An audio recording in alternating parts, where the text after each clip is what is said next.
দেখছেন আরো 12 জহিতা রয়েছে আপনাদের সঙ্গে। শুরুতেই নজর রাখবো দিল্লির কর্তব্যপথে, সেখানে কুচকাওয়াজ চলছে। For station Chandigarh, while the Dorniers taken off today from Palam Air Base. AN-32, a strong, rugged airplane with a mighty roar, is the workhorse of the Indian Air Force Transport Fleet. तो Dornier इस formation में 41 squadron से आदर्श वाग के समय पर सहायता।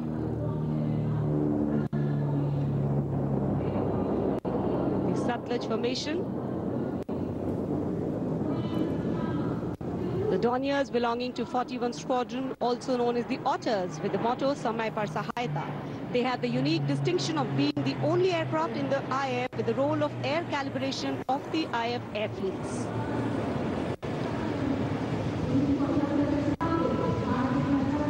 And now, the Rakshak formation debuting on the Kartavya Path today for the maiden formation flypast Rakshak, the Dornier formation of the Indian Coast Guard.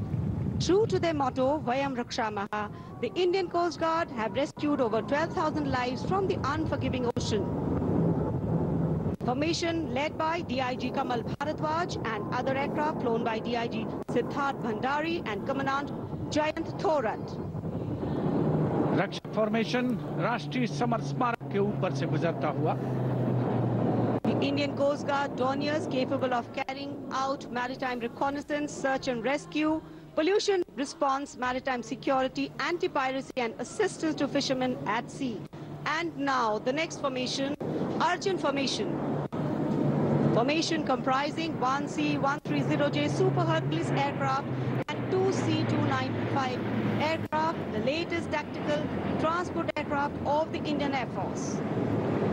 295 विमान एशॉन में C-130J एयरक्राफ्ट के साथ, और इस फॉर्मेशन का नाम Arjun formation marshal of the air force Arjun Singh के नाम पर रखा गया है। नेतृत्व ग्रुप कैप्टन अंकित राज सिंह कर रहे हैं। C-295 में विंग कमांडर सौरभ सिंह और विंग कमांडर C.P. रेड्डी।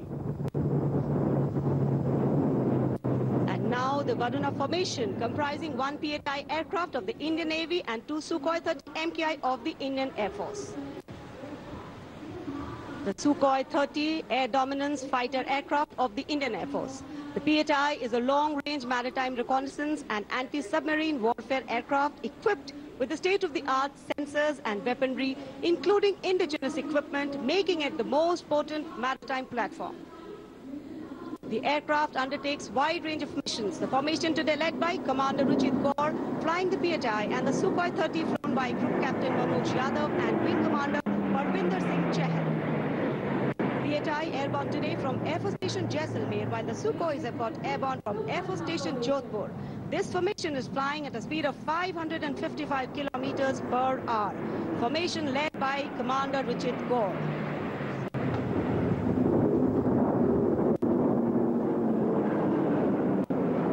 एक के बाद एक विमान हवा में उड़ान भरते हुए, आसमान को चीरते हुए भारतीय वायुसेना के शौर्य और साहस का परिचय। अब बारी है Beam formation. Now gracing the skies is the awe-inspiring beam formation. Leading this majestic display is the C-17 Globe Master, a true embodiment of power, endurance and reliability in the air. Bhim formation में एक C-17 और 2 Su-30 विमान एशॉन steaming fuel में victory formation बनाते हुए दिख रहे हैं। ग्रुप कैप्टन समीप तेजावन के नेतृत्व में, साथ में है group captain Dhruv Kumar, wing commander Sudeep P. Heavy transport aircraft C-17 taken off today from Air Force Station Hindon, while the Sukhois got airborne from Jodhpur.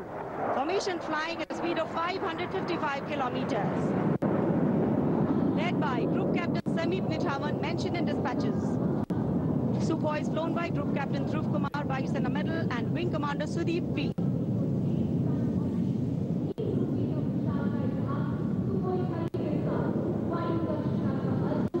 निगाहें आसमान में इन वायु गर्जन करने वाले विमानों को ढूंढ रही हैं और एक के बाद एक हैरत अंगेज कारनामे करते हुए फॉर्मेशन आगे बढ़ते हुए। And now time for faster moves with pure fighter formations. In the lead, Jaguars. Jaguar, a versatile twin-engine strike aircraft known for its robust design and adaptability. capable of performing in challenging environment and thus a valuable asset for close air support, precision strikes and reconnaissance missions. And there you can see 5 Jaguars in arrow formation led by Group Captain Akash Chechi. The other members of the formation, Wing Commander Ujjwal K. Mishra, Wing Commander Bharat Singh, Squadron Leader A.K. Jha and Squadron Leader Aditya Jamdagni. Amrit formation 5 Jaguar विमान भारत की सुदृढ़ वायु शक्ति का प्रदर्शन। Squadron का मोटो शक्ति विजयते। आदर्श वाक्य फॉर्मेशन का नाम अमृतकाल। भारत का विजन 2047 से and flying at a speed of 750 kilometers per hour. Today led by Group Captain Akash Chechi.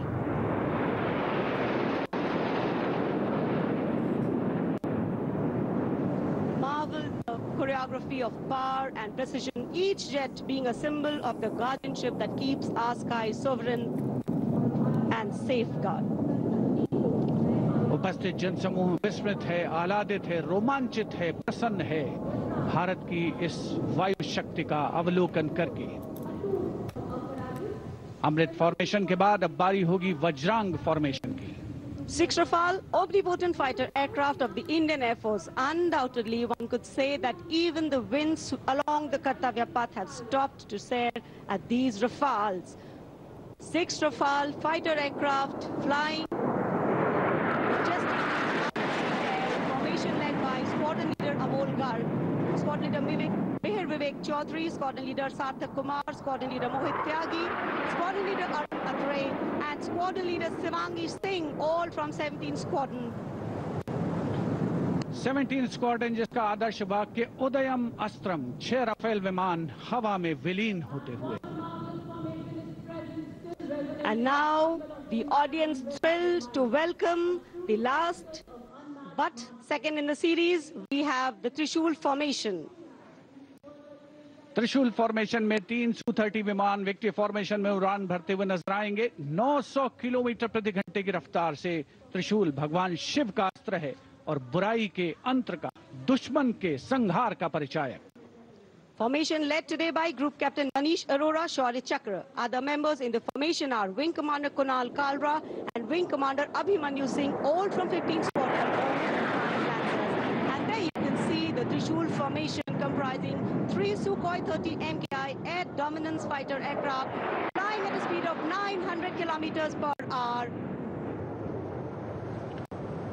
3 Su-30 विमान जिनका विजय नाद सुनकर रोमांच महसूस किया जा सकता है, हवा में विलीन होते हुए त्रिशूल फॉर्मेशन बनाते हुए। Having pulled up, watch the leader going further up and the wingmen spitting to cast a trishul or a trident up in the air. Formation led by Group Captain Manish Arora. और अब रोमांच की पराकाष्ठा। विजय formation 1 Rafale 900 kilometre प्रति घंटे की रफ्तार से उड़ान भरते हुए 300 मीटर की ऊंचाई पर कर्तव्य पथ के वाटर चैनल पर नजर आएगा। सांसें थाम कर रखिए अपनी। And in command of Group Captain Abhishek Tripathi along with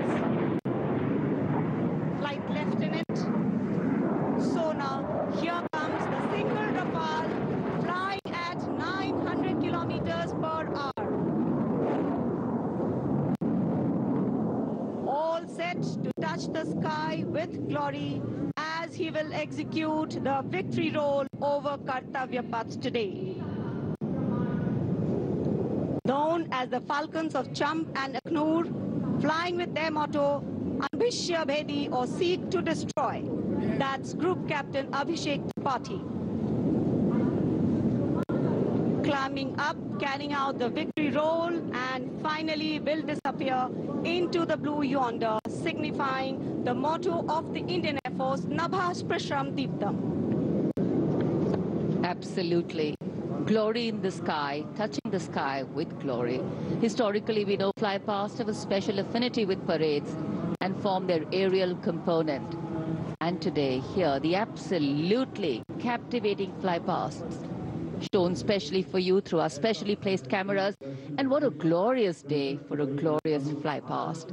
Lovely sunny day, a gorgeous blue sky, the framework and here we are, having witnessed the grand finale of our 76th Republic Day celebrations. Well, we can see exhilaration and excitement of the parade's elements settling down in a feeling of warm contentment and satisfaction, getting rooted in national pride and sentiment, settling overall present here. Well, it's interesting to note that even though this event is a regular feature every year, each time we watch it, there is a special kind of novelty to these celebrations. And though the parade at Kartavya Path in New Delhi concludes, the celebrations do not end. As Indians, we have so much to celebrate. A solid, inclusive and deeply valued constitution that guides our journey as a republic. An aspirational and young population with limitless potential to economies in India and for those across the world. And of course, a diversity that enriches, challenges, bridges and nourishes. Awaiting the arrival of the President's bodyguard, and we can see them coming for the national anthem. And then they will escort the Supreme Commander of the Armed Forces, the President of India, Srimati Draupadi Murmu, and our chief guest for today, President Prabowo Subianto, President of Indonesia.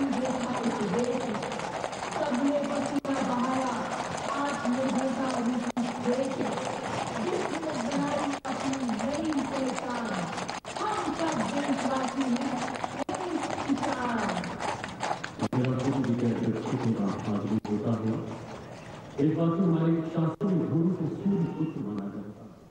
हमारे मान्यता है कि गुरु का जन्म समुद्र मंथन से हुआ और ये हमारी सांस्कृतिक विरासत को सहेज कर संजो कर रखने भारतीय सेना के ये घुड़सवार शूरवीर। अब कमांडेंट द्वारा सलामी शस्त्र का आदेश होगा, राष्ट्रगान होगा। आप सबसे आग्रह कृपया अपने अपने स्थान पर खड़े हो जाएं। बलिधारी इस दौरान सैल्यूट करें।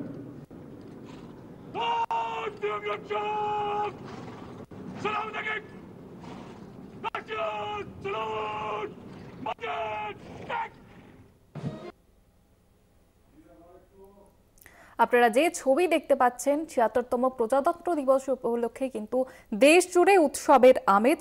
৭৬তম প্রজাতন্ত্র দিবস পালিত হচ্ছে দেশের সংবিধান গ্রহণ এবং আনুষ্ঠানিকভাবে প্রজাতন্ত্র হওয়ার দিনটিকে স্মরণ করে এই অনুষ্ঠান পালিত হয় প্রত্যেক বছর এবং এবছরও সেই ছবি দেখতে পাচ্ছেন। এবছরও দিল্লির রাজপথে কুচকাওয়াজ এবং বর্ণাঢ্য অনুষ্ঠানের মধ্য দিয়ে পালন করা হচ্ছে এবং শুধুমাত্র দিল্লিতে নয়, গোটা দেশ জুড়েই কিন্তু আজকে উৎসবের আমেজ। নয়াদিল্লিতে কর্তব্যপথে বর্ণাঢ্য কুচকাওয়াজ, সেই ছবি আপনারা দেখলেন। দেশের ৩ সেনাবাহিনী এই কুচকাওয়াজে সামিল হয়। এছাড়া দেশের বিভিন্ন রাজ্যও তাদের সংস্কৃতি, ঐতিহ্য এবং বৈশিষ্ট্য তুলে ধরে এই বিভিন্ন ট্যাবলোর মাধ্যমে। এই ছবি আপনারা দেখতে পাচ্ছেন এই মুহূর্তে ৭৬তম প্রজাতন্ত্র দিবস উপলক্ষে দেশ জুড়ে উৎসবের আমেজ।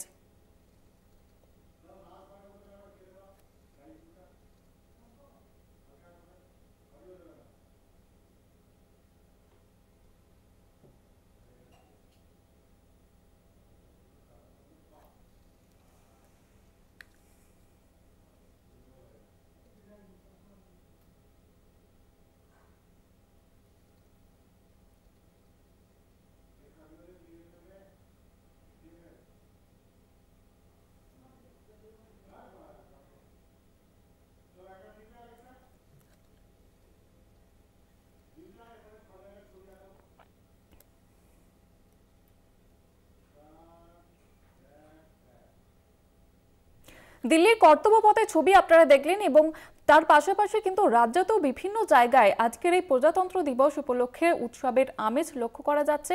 বিভিন্ন জায়গায় বিভিন্ন অনুষ্ঠানের মধ্য দিয়ে পালন করা হচ্ছে আজকের এই সাধারণতন্ত্র দিনটি। মেদিনীপুরের ছবি দেখতে পাচ্ছেন আপনারা, একদিকে বাঁকুড়া, আসানসোল, পুরুলিয়া, বসিরহাট, আলিপুরদুয়ার সব জায়গাতেই জেলার ছবি আপনাদের সামনে তুলে ধরছি। জেলায় জেলায় পালন করা হচ্ছে সাধারণতন্ত্র দিবস। ৭৬তম সাধারণতন্ত্র দিবস উপলক্ষে উৎসবের আমেজ আপনারা দেখতে পাচ্ছেন। জেলায় জেলায় সাধারণতন্ত্র দিবস উদযাপন বিভিন্ন অনুষ্ঠানের মধ্য দিয়েই পালন করা হচ্ছে এছাড়া প্যারেড রয়েছে, বিভিন্ন সাংস্কৃতিক অনুষ্ঠানও রয়েছে। আজকের এই দিনটিকে উৎসবের আমেজ লক্ষ্য করা যাচ্ছে বিভিন্ন জেলায় জেলায়। সেই ছবি আপনারা দেখতে পাচ্ছেন। আজ ২৬শে জানুয়ারি ৭৬তম সাধারণতন্ত্র দিবস এবং ৭৬তম এই সাধারণতন্ত্র দিবস পালিত হচ্ছে গোটা দেশে। পাশাপাশি বিভিন্ন জেলার ছবিও আপনাদের সামনে তুলে ধরছি। সংবিধান গ্রহণ এবং আনুষ্ঠানিকভাবে প্রজাতন্ত্র হওয়ার দিনটিকে স্মরণ করেই এই অনুষ্ঠান পালন করা হয় প্রত্যেক বছর এবং এবছরও সেই ছবি লক্ষ্য করা যাচ্ছে। বিভিন্ন অনুষ্ঠান, সাংস্কৃতিক অনুষ্ঠান, প্যারেডের মধ্য দিয়ে জেলায় জেলায় পালন করা হচ্ছে আজকের এই উৎসবের দিনটি।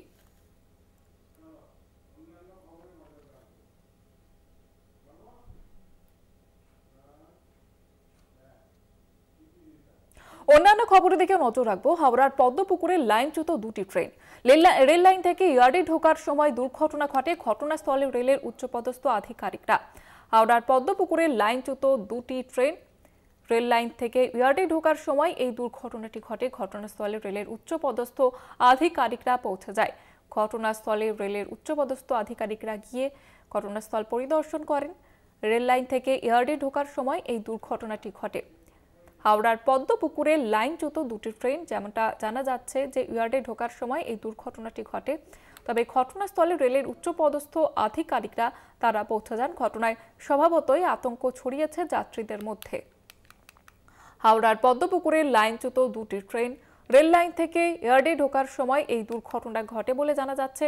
তবে ঘটনাস্থলে রেলের উচ্চপদস্থ আধিকারিকরা তারা পৌঁছে গিয়ে পর্যবেক্ষণ করেন।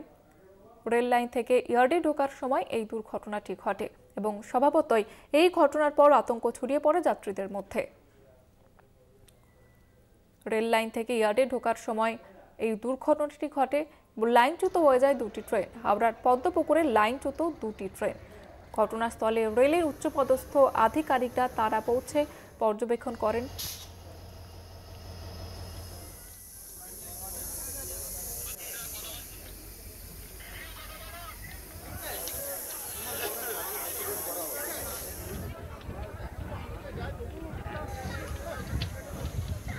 যে ছবি আপনারা দেখতে পাচ্ছেন এই মুহূর্তে হাওড়ার পদ্মপুকুরে, সেখানে কিন্তু দুর্ঘটনা, লাইনচ্যুত দুটো ট্রেন। ঘটনাস্থলে রেলের উচ্চপদস্থ আধিকারিকরা তারা পৌঁছে যান এবং তার পাশাপাশি আপনাদের জানিয়ে রাখবো এই ঘটনার পরেই কিন্তু আতঙ্ক ছড়িয়ে পড়ে যাত্রীদের মধ্যে।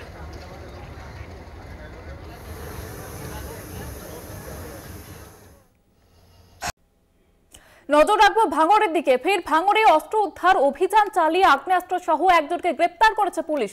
ভাঙড়ের উত্তর কাশীপুর থানার চকমারিচটা পশ্চিম পাড়া থেকে ধৃতকে গ্রেপ্তার করা হয়। পুলিশ সূত্রে যেমনটা জানা যাচ্ছে, ধৃতের নাম আতিয়ার মোল্লা। তার কাছ থেকে একটি রাইফেল, 4 রাউন্ড গুলি এবং একটি বড় হাসুয়া উদ্ধার হয়েছে, এমনটাই জানা যাচ্ছে। বিষয়ে বিস্তারিতভাবে কথা বলবো। টেলিফোন লাইনে রয়েছে প্রতিনিধি শাকিল মুস্তাক। শাকিল, কি জানা যাচ্ছে পুলিশ সূত্রে? দেখো, একদমই দেখো, ভাঙড়ের উত্তর কাশীপুর থানা এলাকার চক পরিচা গ্রামে ওই এলাকারই বাসিন্দা আতিয়ার মোল্লা নামে এক যুবক, তার বাড়িতে কিন্তু আগ্নেয়াস্ত্র মজুত রাখে। গোপন সূত্রে খবর পেয়ে কিন্তু উত্তর কাশীপুর থানার পুলিশ তার বাড়িতে হানা দেয় এবং তারপরে প্রাথমিক তদন্ত জানতে পারে পুলিশ যে তার বাড়িতে একাধিক অস্ত্র মজুত রয়েছে। 4 রাউন্ড গুলি, একটি বন্দুক সহ একটি ভোজালি তার বাড়িতে রাখা রয়েছে।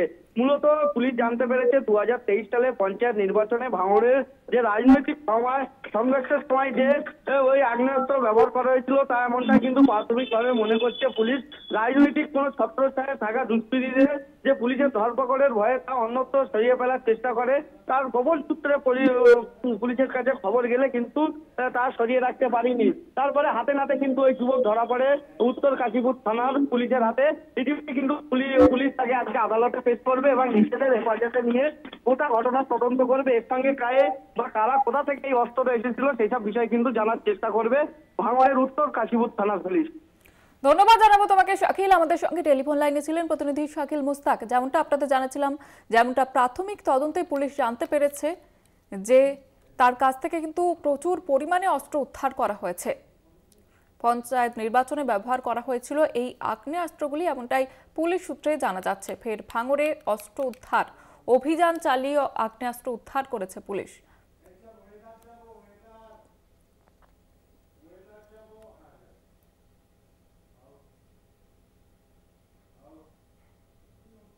আবহাওয়ার খবরের দিকে নজর রাখবো। কলকাতায় ফের 3 ডিগ্রি কমলো তাপমাত্রা। কলকাতার সর্বনিম্ন তাপমাত্রা 15 ডিগ্রি সেলসিয়াস। বুধবার থেকে ফের তাপমাত্রা বাড়ার সম্ভাবনা রয়েছে। মঙ্গলবার দার্জিলিং এবং কালিম্পংয়ে হালকা বৃষ্টির সম্ভাবনা রয়েছে।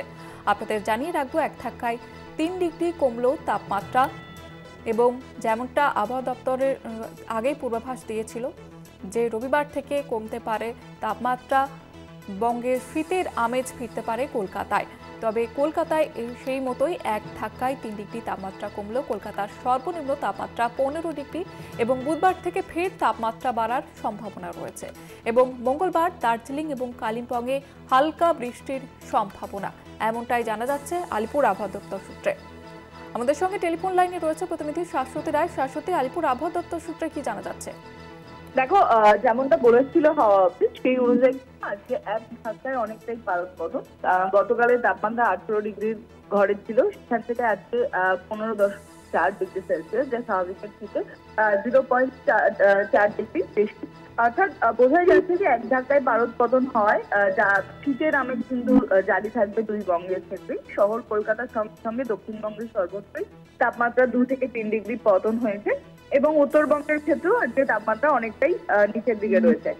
তবে কুয়াশার সম্ভাবনা সেই অর্থে নেই। সকালের দিকে হালকা কুয়াশা, মাঝারি কুয়াশা দক্ষিণবঙ্গের বেশি থাকবে। উত্তরবঙ্গের সব জেলাতে কিন্তু আজকে কুয়াশার দাপট জারি থাকবে।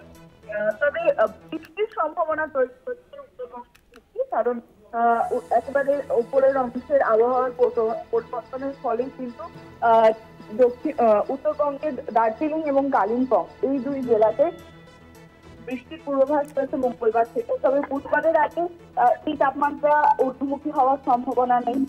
আপাতত 2 দিন বলাই যায় যে তাপমাত্রা নিচের দিকে থাকবে এবং শীতের যে আমেজ তা কিন্তু বিদ্যমান থাকবে। জাতীয় শীত না হলেও তাপমাত্রা স্বাভাবিকের নিচেই অবস্থান করবে বলে জানাচ্ছে হাওয়া। ধন্যবাদ জানাবো তোমাকে শাশ্বতী। আমাদের সঙ্গে টেলিফোন লাইনে ছিলেন প্রতিনিধি শাশ্বতী রায়। কলকাতায় ফের 3 ডিগ্রি কমলো তাপমাত্রা। কলকাতার সর্বনিম্ন তাপমাত্রা 15 ডিগ্রি এবং বুধবার থেকে ফের তাপমাত্রা বাড়ার সম্ভাবনা রয়েছে। মঙ্গলবার দার্জিলিং এবং কালিম্পংয়ে হালকা বৃষ্টির সম্ভাবনা। হাওড়ার পদ্মপুকুরে লাইনচ্যুত 2টি ট্রেন রেল লাইন থেকে ইয়ার্ডে ঢোকার সময় দুর্ঘটনাটি ঘটে। ঘটনাস্থলে রেলের উচ্চপদস্থ আধিকারিকরা। আপনাদের যেমনটা জানাচ্ছিলাম, হাওড়ার পদ্মপুকুরে লাইনচ্যুত 2টি ট্রেন, সেই ছবি আপনারা দেখতে পাচ্ছেন। ঘটনাস্থলে রেলের উচ্চপদস্থ আধিকারিকরা পৌঁছে যান এবং ঘটনার পরেই কিন্তু আতঙ্ক ছড়িয়ে পড়ে যাত্রীদের মধ্যে। যেমনটা জানা যাচ্ছে, রেল লাইন থেকে ইয়ার্ডে ঢোকার সময় এই দুর্ঘটনাটি ঘটে। ঘটনাস্থলে রেলের উচ্চপদস্থ আধিকারিকরা পৌঁছে যান, সেখানে পর্যবেক্ষণ করেন তারা। হাওড়ার পদ্মপুকুরে লাইনচ্যুত 2টি ট্রেন, সেই ছবি আপনারা দেখতে পাচ্ছেন এই মুহূর্তে। রেল লাইন থেকে ইয়ার্ডে ঢোকার সময় দুর্ঘটনাটি ঘটে বলে জানা যাচ্ছে। তবে খবর পেয়ে ঘটনাস্থলে রেলের উচ্চপদস্থ আধিকারিক তারা পৌঁছে যান এবং ঘটনাস্থল পরিদর্শন করেন। কি কারণে এই বিপত্তি ঘটল সেই বিষয়টিও কিন্তু তারা পরীক্ষা নিরীক্ষা করেন। হাওড়ার পদ্মপুকুরের লাইনচ্যুত 2টি ট্রেন, যেমনটা জানা যাচ্ছে, রেল লাইন থেকে ইয়ার্ডে ঢোকার সময় দুর্ঘটনা ঘটে।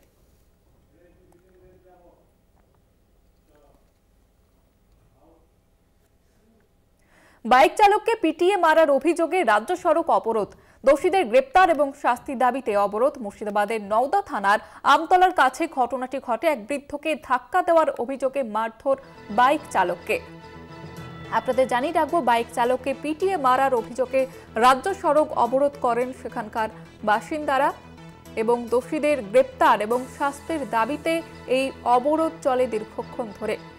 এক বৃদ্ধকে ধাক্কা দেওয়ার অভিযোগে মারধর করা হয় বাইক চালককে এবং ঘটনায় চাঞ্চল্য ছড়িয়ে পড়েছে গোটা এলাকায়। রাস্তায় টায়ার জ্বালিয়ে তারা বিক্ষোভ দেখান। ঘটনাস্থলে পুলিশ পৌঁছে যায়। মুর্শিদাবাদের এই ঘটনায় চাঞ্চল্য ছড়িয়েছে। বাইক চালককে পিটিয়ে মারার অভিযোগ উঠছে এবং যে কারণে রাজ্য সড়কে অবরোধ দেখাচ্ছেন ক্ষিপ্ত জনতা। রাস্তার মধ্যে টায়ার জ্বালিয়ে বিক্ষোভ দেখান তারা। দোষীদের শাস্তি এবং গ্রেপ্তারের দাবিতে তারা বিক্ষোভে ফেটে পড়েছেন। এক বৃদ্ধকে ধাক্কা দেওয়ার অভিযোগ ওঠে এবং যে কারণে মারধর করা হয় ওই বাইক চালককে। মুর্শিদাবাদের নওদা থানার আমতলার কাছে ঘটনাটি ঘটে। এ বিষয়ে আরো বিস্তারিতভাবে কথা বলবো। টেলিফোন লাইনে রয়েছে প্রতিনিধি কল্যাণ চন্দ্র। কল্যাণ, এখন কি পরিস্থিতি? দেখো, এখন পরিস্থিতি স্বাভাবিক, তবে এলাকায় চাপা উত্তেজনা রয়েছে। নওদা থানার যে ঘটনা, অর্থাৎ গতকালকে দুটো বাইকে করে 6জন যুবক যাচ্ছিল, সেই সময় রাস্তার ধারে একজন বৃদ্ধ মানুষ, তাকে ধাক্কা লাগে এবং অভিযোগ এই দুর্ঘটনার পরে কিন্তু সাইন শেখ নামে একজন গাড়ি চালককে মারধর করা হয় এবং তার ফলেই তার মৃত্যু হয়েছে বলে এলাকাবাসীর দাবি। এবং এই ঘটনায় আজকে নওদা শব্দনগরে রাজ্য সড়ক অবরোধ করে বিক্ষোভ দেখায় মৃতের পরিবারের লোকজন সহ এলাকার লোকজন। তাদের দাবি, যারা এইভাবে নক্কারজনক ঘটনা ঘটিয়েছে এবং সাইন শেখকে পিটিয়ে হত্যা করেছে তাদের গ্রেফতার করতে হবে। এবং এই ঘটনায় 2 ঘন্টা প্রায় অবরোধ চলে। নওদা থানার বিশাল পুলিশ বাহিনী সহ পাশাপাশি অন্যান্য থানার পুলিশ বাহিনী এলাকায় পৌঁছায়, পরিস্থিতি নিয়ন্ত্রণে আনে, টায়ার জ্বালিয়ে বিক্ষোভ দেখানো হয়। পুলিশের রাস্তাতে অবরোধ উঠলেও এলাকাবাসীদের দাবি, যারা অভিযুক্ত তাদের গ্রেফতার না করলে তারা পরবর্তীকালে আবার অবরোধ করবে।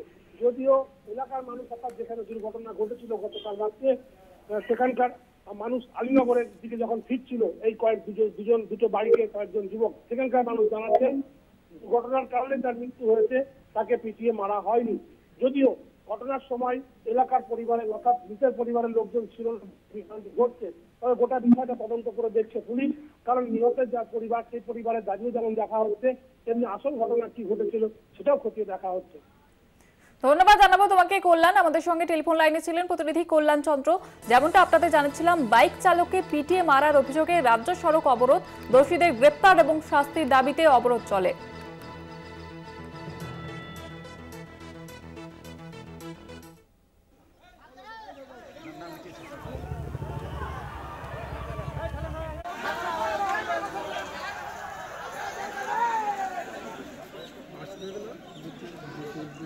যারা এই দোষের আসামি তাদের জন্য ইমিডিয়েটলি একদম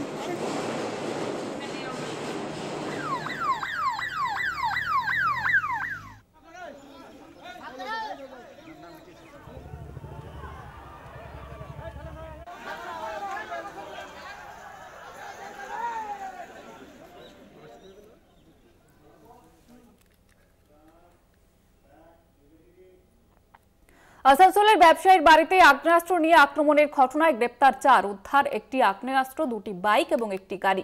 গ্রেপ্তার যুবকের নাম অখিলেশ সাদ্দাম, রঘুনাথ কর্মকার এবং আবরেজ খান। সূত্রের খবর, ঘটনায় যুক্ত থাকতে পারে আরও কয়েকজন।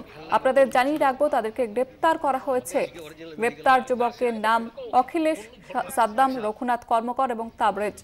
আসানসোলের ব্যবসায়ীর বাড়িতে হামলার ঘটনায় এবার গ্রেপ্তার করা হয়েছে 4 জনকে। আগ্নেয়াস্ত্র নিয়ে আক্রমণের ঘটনায় গ্রেপ্তার করা হয়েছে তাদেরকে। উদ্ধার করা হয়েছে আগ্নেয়াস্ত্র, 2টি বাইক এবং একটি গাড়ি। গ্রেপ্তার যুবকদের নাম অখিলেশ সাদ্দাম, রঘুনাথ কর্মকার এবং তাবরেজ খান, এমনটাই সূত্র মারফত জানা যাচ্ছে। ঘটনায় আরও বেশ কয়েকজন যুক্ত থাকতে পারে বলে এমনটাই পুলিশ সূত্রে জানা যাচ্ছে। আপনাদের জানিয়ে রাখবো, ইতিমধ্যেই 4 জনকে গ্রেপ্তার করেছে পুলিশ। আসানসোলের ব্যবসায়ীর বাড়িতে আগ্নেয়াস্ত্র নিয়ে হামলার ঘটনায় গ্রেপ্তার করা হয়েছে 4 জনকে। বিষয়ে বিস্তারিতভাবে কথা বলবো, টেলিফোন লাইনে রয়েছে প্রতিনিধি উৎপল পাতর। উৎপল, কি জানা যাচ্ছে পুলিশ সূত্রে? দেখো জিনিসটা, গত শুক্রবার যে আসানসোল দক্ষিণ থানার যে অন্তর্গত সেখানে, হ্যালো শুনতে পাচ্ছ জনিতা? হ্যাঁ, যেমনটা তুমি জানাচ্ছিলে। হ্যাঁ, আসানসোল যে দক্ষিণ থানার অন্তর্গত এক ব্যবসায়ীর বাড়িতে সেখানে এক ডাকাতি ছক কষেছিল কয়েকজন দুষ্কৃতী। তারপর সেখানকার যে কাজের লোক ছিল তাদের তদারকিতে সেই জায়গাটি ভেস্তে যায়। তারপরে পুলিশ তদন্ত করে এবং সিসিটিভি ফুটেজ দেখে তদন্তকারী যে অফিসাররা 4 জনকে আটক করে আজকে আসানসোলের যে সেন্ট্রাল অফিস, এসিপি সেন্ট্রাল অফিসে সেখানে সাংবাদিক বৈঠক করেন ডিসিপি সেন্ট্রাল ধ্রুব দাস। তিনি জানান যে 4টি মোবাইল এবং একটি পিস্তল, বেশ কয়েকটি কার্তুজ, একটা মারুতি কার এবং 2টি বাইক উদ্ধার করা হয় এবং 4 জনকে গ্রেপ্তার করা হয় এই ঘটনায়। এবং বেশ কয়েকজনের তল্লাশি চলছে যে যারা আরো জড়িত আছে এবং তাদেরকে আজকে আসানসোল আদালতে তোলা হয়। জিটা, ধন্যবাদ জানাবো তোমাকে উৎপল। আমাদের সঙ্গে টেলিফোন লাইনে ছিলেন প্রতিনিধি উৎপল পাতর। কালকে বললেন ওই দিন বললো কি খেলনার বন্ধু। আমরা ঘটনার খবর পেয়ে আমরা ওখানে যাই, আমরা তদন্ত শুরু করি, স্পেসিফিক কেস স্টার্ট হয় এবং তারপর পরই আমরা ওই এরিয়াতে এই 2 জন ছাড়াও আরও বেশ কিছু ক্রিমিনালের মুভমেন্ট আমরা পাই। তো এর তদন্ত এখনো পর্যন্ত আমরা 4 জনকে অ্যারেস্ট করতে পেরেছি। পিডিএ ভেঙে তৈরি হতে চলেছে আরেকটি ডাক্তার সংগঠন। ডাক্তার সংগঠনের নাম প্রোগ্রেসিভ হেলথ অ্যাসোসিয়েশন সংগঠনে কনসেন্ট দিয়েছেন বহু সিনিয়র ডাক্তাররা, এমনটা সূত্র মারফত জানা যাচ্ছে। সংগঠনের সভাপতি হিসেবে থাকছেন শশী পাজা ও বিধায়ক ডাক্তাররা। আপনাদের জানিয়ে রাখবো, ডাক্তার সংগঠনের নাম প্রোগ্রেসিভ হেলথ অ্যাসোসিয়েশন। পিডিএ ভেঙে তৈরি হতে চলেছে আরেকটি ডাক্তার সংগঠন এবং ডাক্তার সংগঠনের নাম প্রোগ্রেসিভ হেলথ অ্যাসোসিয়েশন। সংগঠনে কনসেন্ট দিয়েছেন বহু সিনিয়র ডাক্তাররা। সংগঠনের সভাপতি হিসেবে থাকছেন শশী পাজা ও বিধায়ক ডাক্তাররা। পিডিএ ভেঙে তৈরি হতে চলেছে আরেকটি ডাক্তার সংগঠন এবং সেখানে সভাপতি হিসেবে থাকছেন শশী পাজা এবং বিধায়ক ডাক্তাররা।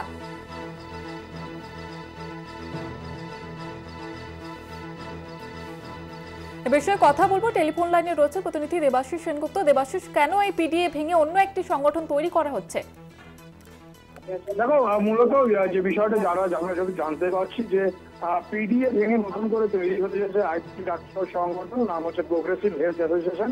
আগামীকালে তার কিন্তু আনুষ্ঠানিকভাবে সূচনা হবে এমনটাই কিন্তু আমরা জানতে পারছি এবং এমনটা খবর পাওয়া গেছে। তবে মূলত তৈরি করার পিছনে যে এর আগে যে পিডিএ যে ছিল, দেখা গিয়েছে যে এই আন্দোলন আরজিকর যখন যে ঘটনা ঘটে গত 9 আগস্ট, তারপর থেকে দেখা গিয়েছে যে সেক্ষেত্রে যে ডাক্তারি সংগঠনের ক্ষেত্রে রাজ্যের শাসন দলের যে সংগঠন ছিল সেই সংগঠন কিন্তু সেইভাবে মোকাবিলা করতে পারেনি। যার ফলে সেই সময় দেখা গিয়েছে যে 12 ঘন্টার মধ্যেই যে কার্যকরের ঘটনার যে মূল অভিযুক্ত তাকে গ্রেফতার, কলকাতা পুলিশ গ্রেফতার করার বড় দেখা গিয়েছে মুখ্যমন্ত্রী মমতা বন্দ্যোপাধ্যায় যেমন বড়ত্তার সহ বেশ কিছু ক্ষেত্রে প্রশাসনের বিভিন্ন রকম কারিপত্র তুলে কিন্তু বিভিন্ন প্রতিবাদে তুলে ডাক্তারের সংগঠন এবং পাশাপাশি কিন্তু তার রীতিমতো আন্দোলনের চেহারা নেয়, যা কিন্তু মোকাবিলা করতে ব্যর্থ হয়েছে। সেই সময় ডাক্তার যে সংগঠন, শাসক দলের যে ডাক্তার সংগঠন, মনে করা হচ্ছে যে বিশেষজ্ঞদের মনে করছেন যে এই ডাক্তারি যে সংগঠনটা ছিল যারা ব্যর্থতা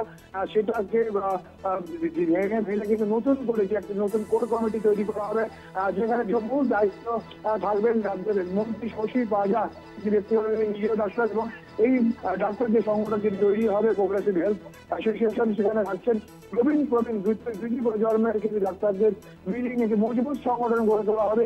এবং আগামী দিনে যতটা আমরা জানতে পারছি, কেবলমাত্র এই ডাক্তার নয়, এই সংগঠনের সঙ্গে নার্স থেকে শুরু করে আয়ুষ সেই ডাক্তাররা তাদের সংগঠনের তারাও কিন্তু এই যুক্ত হবে। অর্থাৎ বলা যেতে পারে রাজ্যের শাসক দলের হয়ে কাজ করার ক্ষেত্রে যাতে এবং সমস্ত বিষয়টা মোকাবিলা করার জন্য একটি সংগঠন, যা কিন্তু দেখা গিয়েছে বামপন্থী সংগঠন এবং এসএসসি সংগঠনের মধ্যে ডাক্তারদের সংগঠন যত প্রভাব করে, সেই প্রভাবটা যাতে কমিয়ে পাশাপাশি কিন্তু রাজ্যের শাসক দলের যে ডাক্তারদের প্রভাবটা যাতে বৃদ্ধি করা যায়, এমনটাই কিন্তু উদ্দেশ্য বলে মনে করছে রাজনৈতিক ব্যক্তিত্ব। এবং সেই জায়গা থেকে আগামীকাল আত্মপ্রকাশ করবে এই নতুন সংগঠন প্রোগ্রেসিভ হেলথ অর্গানাইজেশনের, এবং সেই জায়গা থেকে মূলত এই কোর কমিটি যে তৈরি হবে, সেই কোর কমিটিতে যখন থাকবেন বেশ কিছু নাম যারা সিনিয়র যেমন ডাক্তাররা থাকবেন, পাশাপাশি কিন্তু প্রচুর পরিমাণে মহিলা ডাক্তাররা যারা ইতিমধ্যেই বিভিন্ন পদে আসে তারাও যেমন থাকবে, নতুন প্রজন্মের ডাক্তাররা তারাও কিন্তু এই নতুন যে ডাক্তারদের সংগঠন সেই সংগঠন থাকবে। এবং মূলত মনে করছে সেক্ষেত্রে যে রাজ্যের শাসক দলের অধীনে থেকে বিশেষত শাসক দল যেভাবে আরজিকরের ক্ষেত্রে ব্যাকফুটে গিয়েছিল এবং যেভাবে সঠিকভাবে কাজ করার পর তদন্ত করার পরও যেভাবে সমালোচিত হয়েছিল রাজ্যের মুখ্যমন্ত্রী শুরু করে হাস্য ব্যবস্থা, তার অন্তরে সমাজদার হিসাবে যেটা কিন্তু ব্যর্থ হয়েছিল আগের যে সংগঠন ছিল পিডিএ, তারা কিন্তু ব্যর্থ হয়েছিল, সেটাকে অন্তত অনেকটা মোকাবিলা করতে হবে, এমনটাই মনে করে কিন্তু নতুন সংগঠনে আত্মপ্রকাশ বলে মনে করতে অন্তত বিশেষজ্ঞ মহল। ধন্যবাদ জানাবো তোমাকে দেবাশিস। আমাদের সঙ্গে টেলিফোন লাইনে ছিলেন প্রতিনিধি দেবাশিস সেনগুপ্ত।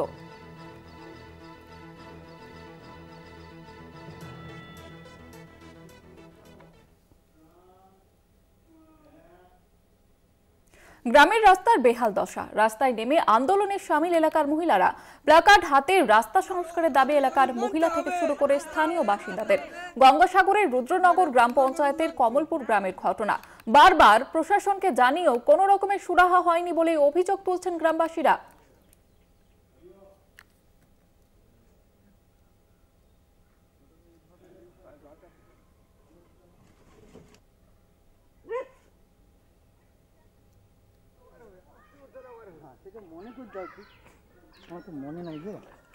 কথা বলবো, টেলিফোন লাইনে রয়েছে প্রতিনিধি কোয়েল মন্ডল। কোয়েল, কি অভিযোগ তুলছেন গ্রামবাসীরা? একদমই জয়িতা, দেখো দীর্ঘদিন ধরেই প্রায় 1 দশক সময় পেরিয়ে গিয়েছে এই দক্ষিণ 24 পরগনার গঙ্গাসাগরের রুদ্রনগর গ্রাম পঞ্চায়েতের যে কামালপুর এলাকা, সেখানে কিন্তু গ্রামের প্রধান যাতায়াতের রাস্তা, সেই রাস্তা বেহাল অবস্থায় রয়েছে। মূলত ইটপাতা রাস্তা প্রায় 800 মিটার রাস্তার মধ্যে 700 মিটার রাস্তারই একেবারে বেহাল অবস্থা। ইট উঠে গিয়েছে, মাটি বেরিয়ে পড়েছে রাস্তার বেহাল অবস্থার কারণে সেখানে কোনো প্রকারে অ্যাম্বুলেন্স ঢোকে না এবং এই রাস্তা দিয়েই কিন্তু গ্রামের মানুষজন থেকে শুরু করে ছোট ছোট স্কুল পড়ুয়া তাদেরও যাতায়াত করতে হয়। যেটা এলাকাবাসীদের অভিযোগ যে বহুবার এই রাস্তা মেরামতের দাবি জানিয়ে তারা বিডিও অফিস থেকে শুরু করে বিভিন্ন দপ্তরে জানিয়েছে, কিন্তু কোনো রকম সুরাহা হয়নি। তাই অবিলম্বে যাতে এই রাস্তা মেরামত করা হয়, অর্থাৎ রাস্তা সংস্কারের দাবিতে আজ সকাল থেকেই কিন্তু গ্রামের মহিলারা এবং গ্রামবাসীরা তারা প্লাকার্ড হাতে বিক্ষোভে নামে রাস্তার উপর দীর্ঘক্ষণ আন্দোলন চলতে থাকে। অন্যদিকে কিন্তু প্রশাসনের তরফে আশ্বাস দেওয়া হচ্ছে যে খুব শীঘ্রই এই রাস্তা সংস্কারের কাজ শুরু করা হবে। এই যে রাস্তার বেহাল দশা, যেখানে অ্যাম্বুলেন্স ঢোকে না, প্রতিনিয়ত দুর্ঘটনা ঘটে, স্কুল পড়ুয়ারা তারা স্কুলে যেতে চরম ভোগান্তিতে পড়তে হয়, বর্ষাকালে তো ভোগান্তি আরো দ্বিগুণ হয়। এই সমগ্র বিষয় নিয়ে একেবারেই কিন্তু বিরোধী দল বিজেপি তারা কিন্তু কাঠগড়ায় তুলছে শাসক দলের বিরুদ্ধে একাধিক অভিযোগ তুলছে। তবে প্রশাসনের তরফ থেকে ইতিমধ্যেই রাস্তা সংস্কারের আশ্বাস দেওয়া হয়েছে এবং তারপরেই কিন্তু বিক্ষোভ তুলেছেন গ্রামবাসীরা। এখন দেখার বিষয় যে এই যে রুদ্রনগর গ্রাম পঞ্চায়েতের কামালপুর এলাকা, যেখানে বেহাল অবস্থা যাতায়াতের, সেই যাতায়াতের হাল কবে ফেরে। ধন্যবাদ জানাবো তোমাকে কোয়েল। আমাদের সঙ্গে টেলিফোন লাইনে ছিলেন প্রতিনিধি কোয়েল মণ্ডল।